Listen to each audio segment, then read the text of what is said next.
നമ്മൾ ജിമ്മിലൊക്കെ ഹെവി ആയിട്ട് വെയിറ്റ് ലിഫ്റ്റ് ചെയ്യുമ്പോൾ നമുക്ക് കുറേ ബെനിഫിറ്റ് ഉണ്ട്. സത്യത്തിൽ കുറേ പേർക്ക് ഒരു വിചാരമുണ്ട്, നമ്മൾ ജിമ്മിൽ പോയി ചെറിയ വെയിറ്റ് എടുത്ത് കുറേ നമ്പർ വർക്കൗട്ട് ചെയ്താൽ നല്ല ബെനിഫിറ്റാണ്. സത്യത്തിൽ അതിനേൽ ഏറ്റവും കൂടുതൽ ബെനിഫിറ്റാണ് സത്യത്തിൽ നമ്മൾ വെയിറ്റ് കൂട്ടി കുറച്ച് നമ്പറിൽ അടിക്കുന്നത്. എന്ന് വെച്ചാൽ നമുക്ക് മാക്സിമം ഒരു 6 നമ്പർ മുതൽ 8 റെപ്പ് വരെ ഒരു സെറ്റിൽ നമുക്ക് കിട്ടാവുള്ളൂ. ആ രീതിയിൽ നമ്മൾ വർക്കൗട്ട് ചെയ്യണം. ഇപ്പോൾ ഞാൻ എക്സാമ്പിളായിട്ട് സ്ക്വാട്ട് ചെയ്യുവാണെങ്കിൽ സ്ക്വാട്ട് ചെയ്യുമ്പോൾ ഞാൻ 6 മുതൽ 8 നമ്പർ വരെ കിട്ടുന്നത്, എനിക്ക് 8 നമ്പറേ മാക്സിമം കിട്ടാവുള്ളൂ. ആ രീതിയിൽ നമ്മൾ വർക്കൗട്ട് ചെയ്യണം. അപ്പോഴാണ് നമ്മളൊരു ഹെവി ലോഡ് ഇട്ട് വർക്കൗട്ട് ചെയ്യുമെന്ന് പറയുന്നത്. അങ്ങനെ ഈ ഹെവി ലോഡ് ഇട്ട് വർക്കൗട്ട് ചെയ്യുമ്പോൾ നമുക്ക് കുറേ ബെനിഫിറ്റ് ഉണ്ട്. അങ്ങനെ ഒരു മെയിൻ ആയിട്ടുള്ള ഒരു 7 ബെനിഫിറ്റാണ് നമുക്ക് ഈ വീഡിയോ പറയാനുള്ളത്. ഒന്നാമത്തെ മെയിൻ ബെനിഫിറ്റാണ് നമ്മുടെ മസിൽ മാസ് നന്നായിട്ട് കയറും.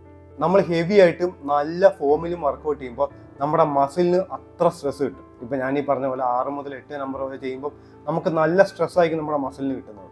അതുകൊണ്ട് നല്ല മസിൽ ഹൈപ്പർട്രോഫി ഉണ്ടാവും.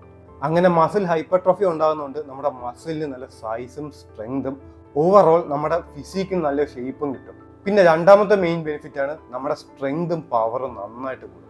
ഹെവി ആയിട്ട് ലിഫ്റ്റ് ചെയ്യുമ്പോൾ നമ്മുടെ ഓവറോൾ സ്ട്രെങ്ത് നന്നായിട്ട് കൂടും. ഇപ്പം നമ്മുടെ ഡേ ടു ഡേ ആക്ടിവിറ്റീസിലൊക്കെ നമ്മുടെ പെർഫോമൻസ് നന്നായിട്ട് എൻഹാൻസ് ആകും. അത് മാത്രമല്ല, നമ്മൾ ഏതെങ്കിലും സ്പോർട്സ് ആക്ടിവിറ്റീസ് ചെയ്യുവാണെങ്കിലും ഈ വെയിറ്റ് ട്രെയിനിങ് ചെയ്യുന്നതിലൂടെ, ഇങ്ങനെ ഹെവി ആയിട്ട് വെയിറ്റ് ട്രെയിനിങ് ചെയ്യുന്നതിലൂടെ സ്ട്രെങ്ത് കൂടുന്നതുകൊണ്ട് നമുക്ക് ആ സ്പോർട്സിലും ഒരു ഇഞ്ചറി പോലും വരാണ്ട് നമുക്ക് ആ സ്പോർട്സിൽ നമുക്ക് പെർഫോം ചെയ്യാൻ പറ്റും. അതാണ് ഈ ബോക്സേഴ്സും ഈ മാർഷൽ ആർട്സും ഈ ടെന്നീസ് പ്ലേയേഴ്സൊക്കെ ഏറ്റവും കൂടുതൽ വെയിറ്റ് ട്രെയിനിങ്ങും കൂടി അവർ ഉൾപ്പെടുത്തുന്നത്. പിന്നെ മൂന്നാമത്തെ മെയിൻ ബെനിഫിറ്റാണ് ഫാറ്റ് ലോസ്. എല്ലാവരുടെയും വിചാരമുണ്ട് നമ്മൾ വെയിറ്റ് കുറച്ചിട്ട് നമ്മൾ കുറേ നമ്പർ സെറ്റ് ചെയ്യുമ്പോൾ നമുക്ക് ഫാറ്റ് ലോസ് കൂടുതൽ വരുന്നതാണ്. സത്യത്തിൽ അതല്ല കറക്റ്റ്. നമ്മൾ ഏറ്റവും കൂടുതൽ വെയിറ്റ് ഇട്ട് ചെയ്യുമ്പോഴാണ് ഏറ്റവും കൂടുതൽ ഫാറ്റ് ലോസ് വരുന്നത്. കാരണം നമ്മൾ ഏറ്റവും കൂടുതൽ വെയിറ്റ് ഇട്ട് ചെയ്യുമ്പോഴാണ് നമ്മുടെ മസിലിന് മാസ് കൂടുന്നത്. നമ്മുടെ മസിലിന് മാസ് കൂടുമ്പോഴാണ് നമ്മുടെ ബോഡിയിൽ നന്നായിട്ട് മെറ്റബോളിസം നടക്കുന്നത്. നമ്മുടെ ബോഡിയിൽ നന്നായിട്ട് മെറ്റബോളിസം നടക്കുമ്പോഴാണ് നമ്മൾ ഈവൻ നിങ്ങൾ റെസ്റ്റ് എടുക്കുമ്പോൾ പോലും, വെറുതെ ഇരിക്കുമ്പോൾ പോലും നിങ്ങളുടെ ബോഡിയിൽ ഫാറ്റ് ബേൺ ആവും. അതും ഈ ഹെവി ആയിട്ട് നമ്മൾ ലിഫ്റ്റ് ചെയ്യുന്നതിൻ്റെ ഒരു വലിയൊരു ബെനിഫിറ്റാണ്. പിന്നെ നാലാമത്തെ ബെനിഫിറ്റാണ് നമ്മുടെ ബോൺ ഡെൻസിറ്റി നന്നായിട്ട് കൂടും. നമ്മൾ ഹെവി ആയിട്ട് ലിഫ്റ്റ് ചെയ്യുമ്പോൾ നമ്മുടെ ബോൺസിനൊക്കെ നല്ല സ്ട്രെസ് വരും. ഇപ്പം ഞാനീ പറഞ്ഞ ഇവിടുത്തെ കാര്യം വെച്ചാൽ നമ്മൾ കറക്റ്റ് ഫോമിൽ ചെയ്യലാണ്. ഇപ്പം തോന്നിയ പോലത്തെ ഫോമിൽ ചെയ്താൽ ഇതായിരിക്കും ഏറ്റവും തിരിച്ചടിക്കാൻ പോകുന്നത്. നിങ്ങൾ ഏറ്റവും കൂടുതൽ വെയിറ്റ് ഇട്ട് തോന്നിയ ഫോമിൽ അടിച്ചാൽ നിങ്ങളുടെ മൊത്തത്തിൽ കംപ്ലൈൻ്റ് ആവും. അത് ചെയ്യാണ്ടിരിക്കുന്നതാണ് നല്ലത്. അതിനെ നല്ലത് നിങ്ങൾ വെയിറ്റ് കുറച്ച് ഫോം കറക്റ്റ് ചെയ്യുന്നതാണ് നല്ലത്. അപ്പം നല്ല ഫോമിൽ നല്ല വെയിറ്റ് ഇട്ട് കറക്റ്റ് ഒരു 6 മുതൽ 8 നമ്പർ വരെ കിട്ടിയാൽ നിങ്ങളുടെ ബോൺ ഡെൻസിറ്റി നന്നായിട്ട് കൂടും. അങ്ങനെ ബോൺ ഡെൻസിറ്റി കൂടുമ്പോഴാണ് ഈ പ്രായമാകുമ്പോൾ നമുക്ക് എന്തോ സംഭവിക്കും, നമ്മുടെ ബോൺ ഡെൻസിറ്റി കുറയും. ഇപ്പം വർക്കൗട്ട് ചെയ്യാത്ത സാധാരണ ഒരാൾ പ്രായമാകുമ്പം ഒരു 25 വയസ്സ് കഴിയുമ്പോൾ തൊട്ട് തന്നെ നമ്മുടെ ബോൺ ഡെൻസിറ്റിയൊക്കെ പതുക്കെ കുറഞ്ഞു തുടങ്ങും. അങ്ങനെ അവരുടെ ലൈഫ് സ്ട്രെസ്സും കാര്യങ്ങളൊക്കെ വരുമ്പം അവരുടെ ബോൺ ഡെൻസിറ്റിയൊക്കെ വീണ്ടും കുറഞ്ഞ് ഒരു 50 വയസ്സാകുമ്പോൾ തന്നെ സ്റ്റെപ്പ് കയറാൻ തന്നെ സ്റ്റെപ്പിൽ പിടിച്ച് കയറേണ്ട അവസ്ഥ വരും. 70 വയസ്സാകുമ്പം നടക്കാൻ പോലും പറ്റാത്ത അവസ്ഥയാണ്. അപ്പോൾ ഈ സ്ഥിരമായിട്ട് വെയിറ്റ് ട്രെയിനിങ് ചെയ്യുന്ന ആളാണെങ്കിൽ അയാൾക്ക് ഇതൊന്നും സംഭവിക്കത്തില്ല. അയാളുടെ ബോൺ ഡെൻസിറ്റി നന്നായിട്ട് കൂടുകയും ചെയ്യും. നല്ല വെയിറ്റ് എടുത്ത് ട്രെയിൻ ചെയ്യുന്നതുകൊണ്ട് ഈ പറഞ്ഞ ഒരു 25 വയസ്സുകാരനെ പോലെ തന്നെ ഒരു 70, 80 വയസ്സിൽ ഈവൻ 90 വയസ്സിൽ വരെ സ്റ്റെപ്പൊക്കെ ഓടിക്കയറാൻ പറ്റും. പിന്നെ അഞ്ചാമത്തെ മെയിൻ ബെനിഫിറ്റാണ് നമ്മുടെ ബോഡിയിൽ ടെസ്റ്റോസ്റ്ററോണും ഗ്രോത്ത് ഹോർമോണും നന്നായിട്ട് കൂടും.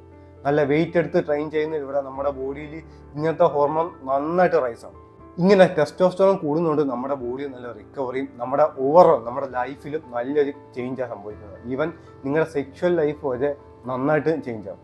പിന്നെ ഓവറോൾ നമ്മുടെ ബോഡിയിൽ ടെസ്റ്റോസ്റ്ററോൺ കൂടുന്നത് നല്ലത് തന്നെയാണ്. ഞാൻ നേരത്തെ പറഞ്ഞ പോലെ നമ്മുടെ ബോൺ ഡെൻസിറ്റിയൊക്കെ കൂടാൻ സഹായിക്കുന്ന ഈ ടെസ്റ്റോസ്റ്ററോണിൻ്റെ ഒരു പ്രസൻസ് ആണ്. പിന്നെ ആറാമത്തെ മെയിൻ കാര്യം നമ്മുടെ മെന്റൽ ടഫ്നെസ് നന്നായിട്ട് ഡെവലപ്പ് ആവും. നമ്മൾ നന്നായിട്ട് ലിഫ്റ്റ് ചെയ്യുന്നതിലൂടെ നമുക്ക് നല്ല ഫോം കിട്ടാൻ വേണ്ടി നന്നായിട്ട് ആ ഡിസിപ്ലിനും നമ്മൾ ഫോളോ ചെയ്യും. നമ്മുടെ ഫോക്കസും നല്ല അടിപൊളിയായിരിക്കും. പിന്നെ നമ്മളത് കൺസിസ്റ്റൻ്റ് ആയിട്ട് ഫോളോ ചെയ്യുകയും ചെയ്യും. അങ്ങനെ ലോങ്ങർ പീരീഡ് നമ്മൾ ചെയ്യുമ്പോൾ നമ്മുടെ കോൺഫിഡൻസ് നന്നായിട്ട് കൂടും. നമ്മുടെ ബോഡി നല്ല ഫിസിക്കാവും, നമ്മുടെ ബോഡി നല്ല ടെസ്റ്റോസ്റ്ററോൺ ബൂസ്റ്റ് ആവും. അപ്പോൾ ഇങ്ങനെ വരുമ്പോൾ നമുക്ക് നല്ലൊരു കോൺഫിഡൻസ് കിട്ടും. പിന്നെ ഓവറോൾ നമ്മൾ ഇതേ കൺസിസ്റ്റൻസി, ഈ വെയിറ്റ് ലിഫ്റ്റ് ചെയ്യാൻ എടുക്കുന്ന ഇതേ കൺസിസ്റ്റൻസി തന്നെ നമ്മൾ നമ്മുടെ ലൈഫിലും യൂസ് ചെയ്ത് തുടങ്ങും. നമ്മുടെ ബിസിനസ് ആണെങ്കിലും സ്റ്റഡീസ് ആണെങ്കിലും വർക്കാണെങ്കിലും എല്ലായിടത്തും ഇതേ കൺസിസ്റ്റൻസി യൂസ് ചെയ്ത് തുടങ്ങും. അപ്പോൾ നമുക്ക് അതേ റിസൾട്ട് തന്നെ നമ്മുടെ വർക്കിലും ജോബ് ആണെങ്കിലും ബിസിനസ് ആണെങ്കിലും അവിടെ നമുക്ക് കിട്ടും. അങ്ങനെ നമുക്ക് മൊത്തത്തിൽ സക്സസ്ഫുൾ ആയിട്ടുള്ള ഒരു ലൈഫ് ബിൽഡ് ചെയ്യാൻ പറ്റും. പിന്നെ ഏഴാമത്തെ മെയിൻ കാര്യം നമ്മുടെ ടിഷ്യൂവും നമ്മുടെ ജോയിൻസ് ഒക്കെ നന്നായിട്ട് സ്ട്രെങ്തനിങ് ആണ്. ഇത് സത്യത്തിൽ ഏറ്റവും നല്ലൊരു ബെനിഫിറ്റാണ്.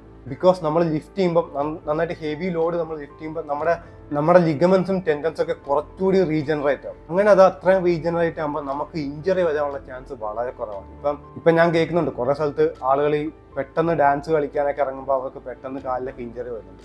അപ്പം അതിന് കാരണം അവരുടെ ടെൻഡൻസും ലിഗമെന്റ്സും ഒന്നും അത്രയും സ്ട്രോങ് അല്ലാത്തതുകൊണ്ടാണ്. അപ്പം നന്നായിട്ട് വെയിറ്റ് ലിഫ്റ്റ് ചെയ്യുന്നതിലൂടെ നമുക്ക് അതിനൊക്കെ നല്ല സ്റ്റെബിലിറ്റി കിട്ടുന്നതാണ്. അപ്പോൾ ഒരു ലോങ്ങർ പീരീഡ് ഓഫ് ടൈമിൽ നമ്മൾ നന്നായിട്ട് വെയിറ്റ് ലിഫ്റ്റ് ചെയ്ത് പ്രത്യേകിച്ച് ഓർക്കണം, നമ്മൾ നല്ല ഫോമിൽ, നമുക്ക് ഇഞ്ചറി വരാത്ത നല്ല ഫോമിൽ ഒരു 6 മുതൽ 8 നമ്പർ വരെ ചെയ്താൽ ഇതൊരു പ്രോഗ്രസീവ് ഓവർലോഡായിട്ട് പതുക്കെ കൊണ്ടുപോയാൽ നിങ്ങൾക്ക് എന്തായാലും ഈ പറഞ്ഞ 7 ബെനിഫിറ്റും പെട്ടെന്ന് കിട്ടുന്നതാണ്. അപ്പം അത്രയുള്ള ഗായ്സ്, നിങ്ങൾക്ക് വീഡിയോ ഇഷ്ടപ്പെട്ടു എന്ന് വിചാരിക്കുന്നു. Thanks for watching.